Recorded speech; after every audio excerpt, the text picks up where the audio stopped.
ఈ విషయం అమ్మకు తెలిస్తే మైండ్ చంపేస్తుంది aunty. Please please leave it aunty. మనసు చంపుకొని మేమెలా ఉంటాం దేవా? నా కూతురు భవిష్యత్తు ఏం కావాలి?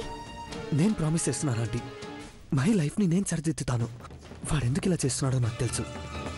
ఈ ఒక్కరోజు నాకు టైం ఇవ్వండి. రేపు మళ్ళీ మామూలే. లక్కీగా ఇంకా పెళ్లి కాలేదని హ్యాపీగా ఫీల్ అవుతున్నాం. Okay bye. నీ నోటి వెంట ఆ మాట రాకూడదు ఐశ్వర్య. రాదని కూడా నాకు తెలుసు. ఇలా అంటున్నావంటే నువ్వెంత హర్ట్ అయి ఉంటావో అర్థం చేసుకోగలను. మాకు కూడా మహి అంటే ఏంటో పూర్తిగా అర్థమైంది దేవా. No more discussions. ఈ రోజుతో మీకు మాకు ఎలాంటి రిలేషన్స్ వద్దు.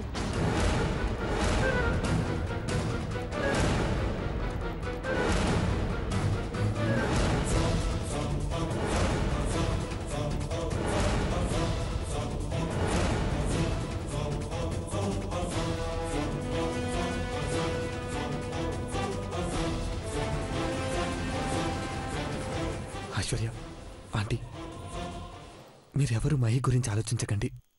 అమ్మ గురించి, ఈ ఇంటి పరువు గురించి ఒక్కసారి ఆలోచించండి. ఒక్క అవకాశం.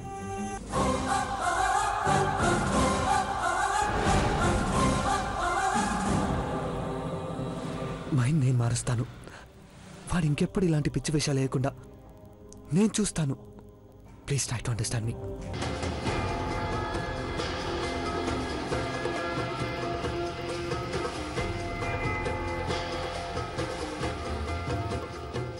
నా లైఫ్లో నేను ఎవరిని రిక్వెస్ట్ చేసుకోలేదండి.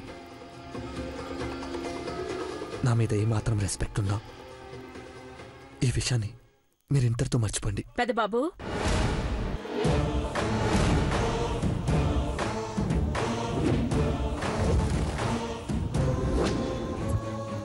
ఆంటీతో చెప్దాం.